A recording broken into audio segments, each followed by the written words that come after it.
పరంపర ప్రారంభం, ఆరు రుచులతో అయిను ఆరంభం. ఓ మనసుకు తెచ్చెను తరగని సంతోషం.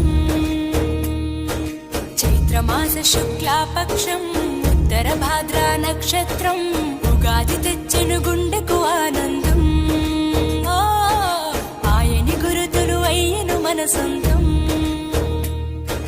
వేపల చిరుపూత, మామిడి తొలికాత, పులుపుల పులకింత, పచ్చడిలో మమత.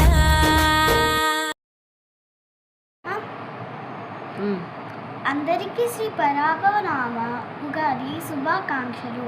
Thanks for watching and don't forget to subscribe to my channel and don't forget to like, share, comment. Thanks. Bye bye.